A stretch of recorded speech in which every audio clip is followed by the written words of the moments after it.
Hello, my name is Gretel Quintero Angulo, and today I will talk about the quantum magnetic collapse of a partially bosonized MPE gas and its implication for astrophysical jets. This is a work I developed as a part of my PhD thesis under the supervision of Aurora Perez Martinez from the ICMAF in Cuba and in collaboration with Ricardo González Felipe from the University of Lisbon and Hugo Pérez Rojas, also from the ICMAF. It is well known that magnetized quantum gases has an anisotropic energy momentum tensor, something that can be interpreted as the matter exerting different pressures along and perpendicular to the magnetic field axis.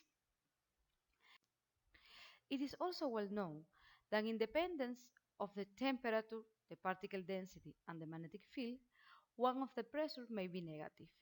This is a phenomenon known as quantum magnetic collapse, and independence of which one of the pressure is negative, the collapse can be transversal or longitudinal with respect to the magnetic axis. Since the energy momentum tensor is what balances gravity in Einstein's field equations, it has a direct relation to the size and shape of astronomical objects. In fact, there are a lot of work that have been devoted to study the impact of the magnetic anisotropy in the shape of compact stars. However, in this work, we will consider the magnetic anisotropy in relation with another very interesting phenomenon, astrophysical jets. Astrophysical jets are a stream of collimated matter ejected by several astronomical objects. But regardless their origins, it is believed that all jets are produced and maintained by the same mechanisms. And the general consensus is that the magnetic field play an important role of them. Our proposal in this work is that the role of magnetic field in astrophysical jet production is played through the quantum magnetic collapse and specifically through the transversal magnetic collapse. To begin testing our hypothesis, we will consider a simple neutron star type configuration composed by a mixture of free neutrons, protons, electrons, and pairs of neutrons and protons. All the species in this mixture are considered as ideal relativistic gases under the action of a locally uniform and constant magnetic field. The total thermodynamic quantities of the gas mixture are calculated as the sum of the thermodynamic quantities of each gas independently plus the energy and the pressures exerted by the magnetic field. Also, the gases in the mixture are in stellar equilibrium, so we impose on them baryon number conservation, charge neutrality, and beta equilibrium. Regarding jet production and maintenance, there are three questions now. Can the transverse magnetic collapse occur in astrophysical conditions? And by astrophysical conditions, we mean magnetic fields and baryon densities in the order of those that happens inside neutron stars. Can the parallel pressure of the collapsed gases be greater than the gravitational pressure of the star? And once the matter leaves the star, is the magnetic field strong enough to keep it collimated? To begin answering these questions, we draw the phase diagram for the transverse magnetic collapse in the particle density versus magnetic field plane for each species in the mixture. By doing so, we found that depending on the particle density and the magnetic field, the gases of electrons, protons, neutrons, and pair neutrons can collapse.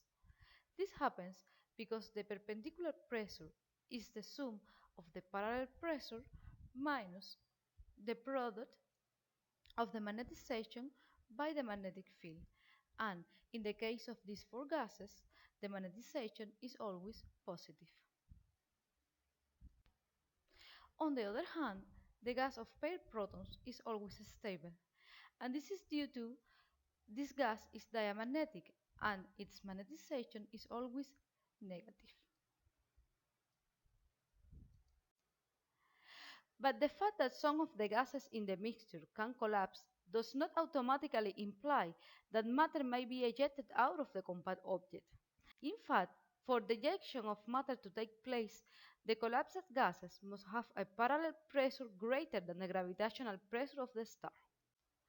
To obtain a rough idea about if this is possible or not, we compare the parallel pressure of the collapsed gases with the average gravitational pressure of a compact object with a typical neutron star mass in the limit of compactness, and found that the gravitational pressure of the star can be actually overcome by the parallel pressure of the collapsed electron and proton gases. This means that the collapsed gases can actually trigger the ejection of matter.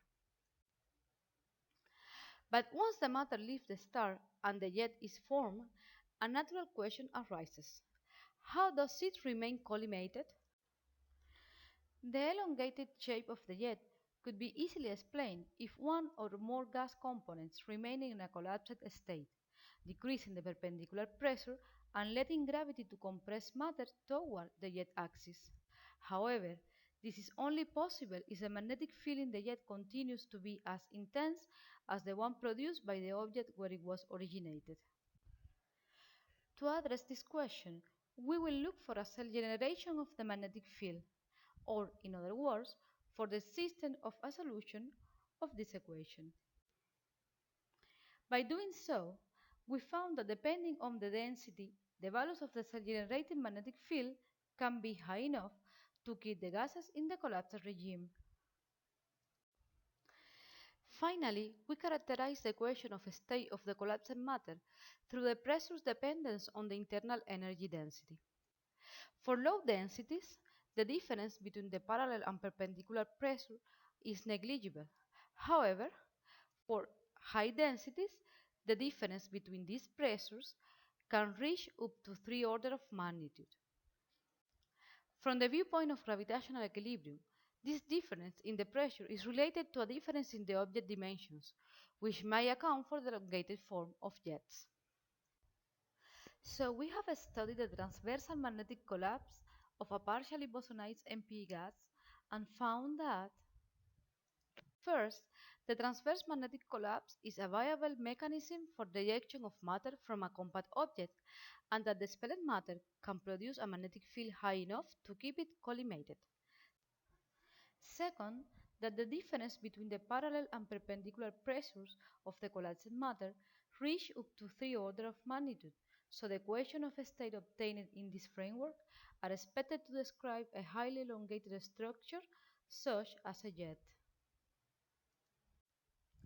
And finally, that the proposed mechanism could be extended to realistic matter models as long as they contain gases susceptible to suffer a transversal magnetic collapse. In relation to that, the natural next step to our work is to consider more realistic matter models, and also we want to study the gravitational stability of the collapsed matter. Thank you very much for your attention, and thank you to the organizer of Iguara for giving me the opportunity of sharing my work.